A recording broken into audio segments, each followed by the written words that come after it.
From Studio 19, I'm Jeff Allen Wolf, and this is definitely a world gone mad. We got a big severe thunderstorm happening right now, and even though the Studio 19 is fairly soundproof, you may hear some massive winds while I'm recording. Have no fear, it's just on my end. Okay, here we go. Tuesday was primary night in Florida, Alaska, and Wyoming. And if you were looking for one clean political message from the voters, good luck. Because apparently America looked at both political parties and said, you know what? Let's make everybody uncomfortable.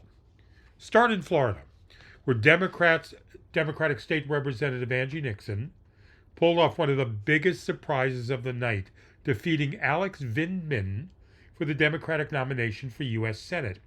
Yes, that Alex Vindman, Colonel Vindman, the national security guy who testified during Trump's first impeachment, raised more than $16 million and had basically every advantage except the inconvenient one: more votes. Nixon raised less than $1 million and beat Vindman anyway. She's a Democratic socialist running in a state where Republicans now outnumber Democrats by roughly 1.5 million registered voters. So Democrats managed to produce an absolutely fascinating primary result while simultaneously making the general election considerably harder. That takes talent. Meanwhile, Florida Republicans reminded everybody that Florida isn't really a swing state anymore. Byron Donalds won the Republican nomination for governor and will face Democrat David Jolly in November. Now, Republicans also cast significantly more votes statewide than Democrats in the major races. Florida used to be the state where presidential elections were decided by hanging chads. Now Democrats would probably settle for finding a few hanging Democrats. But there was some genuinely interesting news for Democrats about 4,000 miles away in Alaska. Former Democratic Congresswoman Mary Peltola finished ahead of incumbent Republican Senator Dan Sullivan in Alaska's nonpartisan Senate primary. Now, with most precincts reporting, Peltola was around 48% and Sullivan around 43%. Now, that doesn't mean Peltola wins in November, but when Democrats need 4 Republican seats to take control of the Senate, Alaska suddenly goes from maybe to holy shit, keep an eye on this one. And then there's Donald Trump's supposedly magical endorsement. Trump-backed Harriet Hageman easily won the Republican Senate primary in Wyoming. Trump-backed Byron Donalds, and he won in Florida. But Trump-backed congressional candidate Catalina lost. Trump-backed Congressman Corey Mills lost his primary. And in Wyoming, Trump endorsed Megan Degenfelder for governor. She lost to Eric Barlow. So maybe the Trump endorsement still has power, but apparently it's no longer the Republican infinity gauntlet. And my favorite little footnote comes from Florida. Trump keeps attacking mail-in voting, keeps claiming it's insecure, keeps talking about restricting it, and roughly 1.15 million Floridians voted by mail Tuesday. Oh, by the way, including Donald Trump. Of course he did. So what did Tuesday actually tell us? Trump still owns the Republican Party, but apparently the warranty on his political superpowers is starting to expire. His endorsement can still move Republican voters, but slap Trump approved on somebody's forehead, and voters occasionally respond, yeah, thanks, we'll get back to you. And for Democrats, forget the champagne. Florida should scare the hell out of them. But Alaska should wake them the hell up. Because control of the Senate is going to be decided one state, one race, one pissed off voter at a time. And Tuesday night reminded us of something we sometimes forget in this completely mad political moment. Elections aren't predetermined. Voters can still surprise the powerful, and Donald Trump doesn't get to decide who wins. We do. Remember when the Kennedy Center was about music, theater, dance, and celebrating American culture? Apparently, those days are over. Now it's become the world's most expensive fucking name tag dispute. A federal judge had ruled that Donald Trump's name was illegally added to the Kennedy Center and ordered it removed. His name came down. Case closed, right? We talked about this. Oh, you adorable little believer in functioning government. Because the case isn't closed. Trump's hand-picked Kennedy Center board apparently looked at the federal court ruling, responded the way a 6-year-old responds when you tell him he can't have another cookie. Fine, but I'm standing next to the cookie jar until you go to bed. There's been a giant tarp covering the Kennedy Center facade. I'm thinking of the movie, remember? It's one big facade. Since Trump's name was removed in June. And a federal judge wanted to know why the tarp was still there.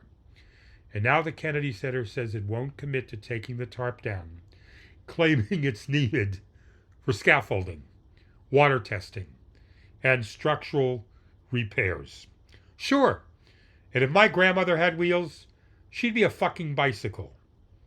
And remember, if you've been listening to my other episodes, we already talked about the board putting Trump's name underneath Kennedy and renaming the grounds Presidential Donald J. Trump Plaza.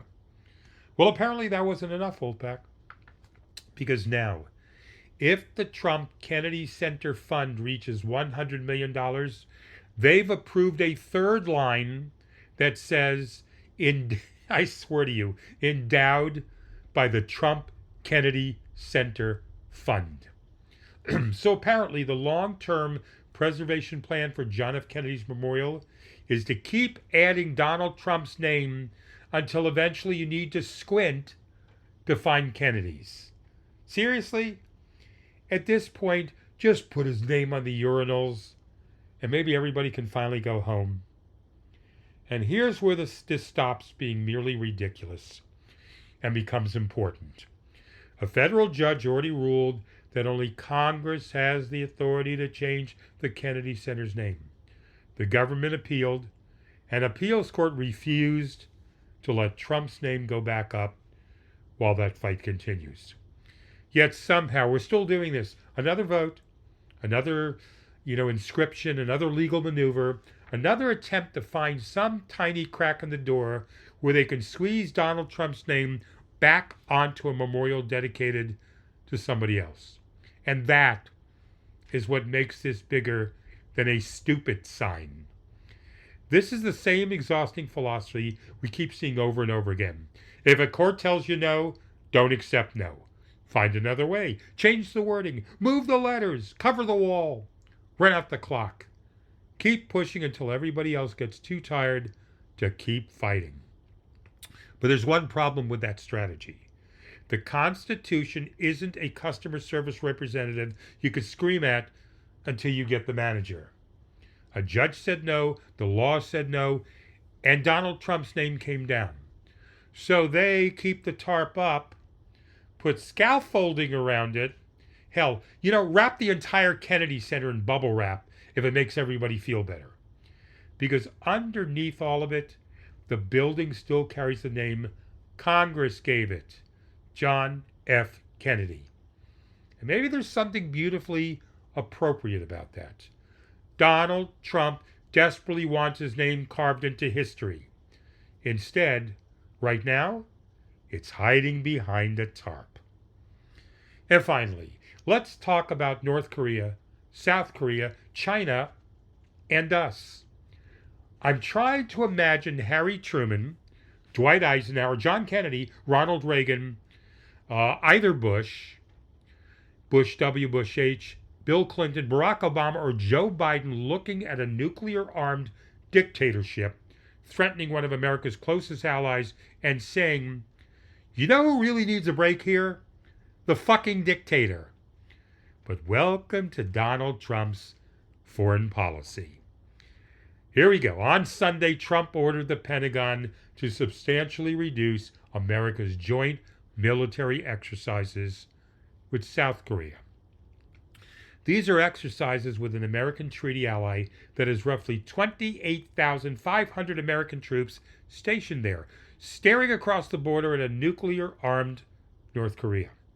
And apparently South Korea didn't even get the courtesy of knowing this was coming before Trump announced it. Nothing says America has your back quite like finding out America is changing your defense strategy at the same time everybody else does. The exercises started Monday, were supposed to last 11 days. Trump said they were cut to 5 days. And Trump explained part of this by talking about his very good relationship with Kim Jong Un and describing North Korea as having been unthreatening and respectful. Unthreatening? Seriously? North Korea has nuclear weapons. It has tested intercontinental ballistic missiles capable of reaching North America. Kim Jong Un has spent years expanding his nuclear arsenal. That's not unthreatening.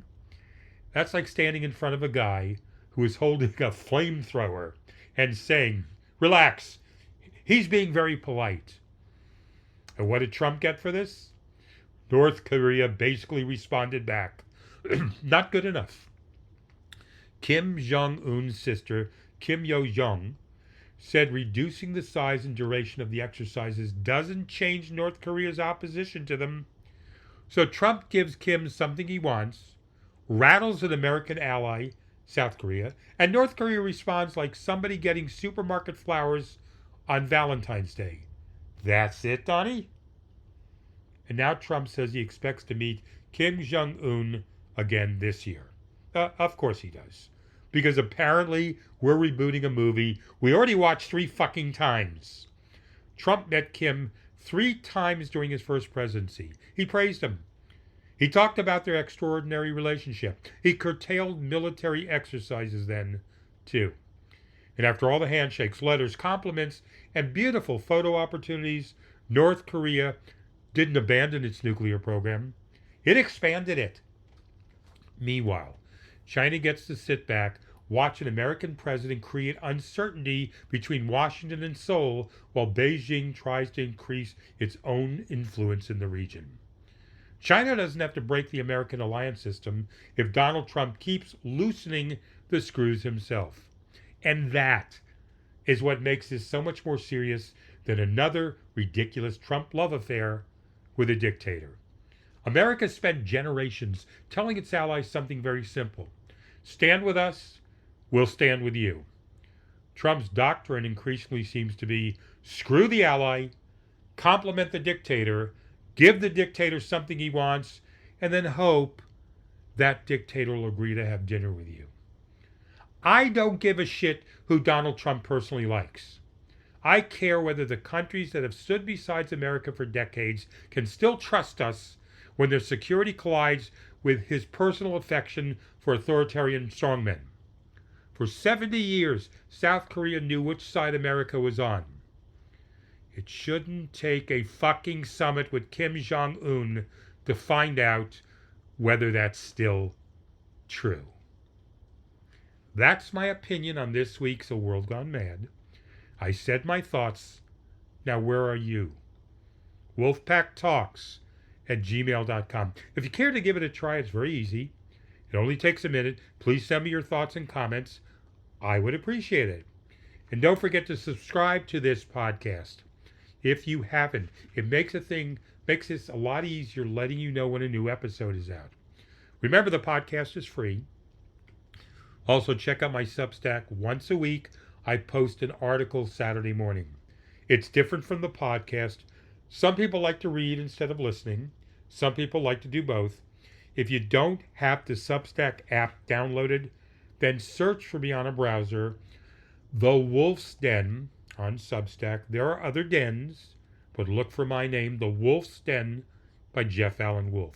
And the Substack is also free. You don't need to download contacts. You don't need to pay anything. Just hit subscribe and you'll be notified every week when new articles happen. By the way, Wolfpack, this is important. You also don't need to be subscribed to the Substack to read these articles. I'm Jeff Allen Wolf. This is definitely a world gone mad. I'll be back Friday. And then until then, I urge you, the Wolfpack, remain skeptical, question everything. Please don't lose hope. And most of all, stay alert.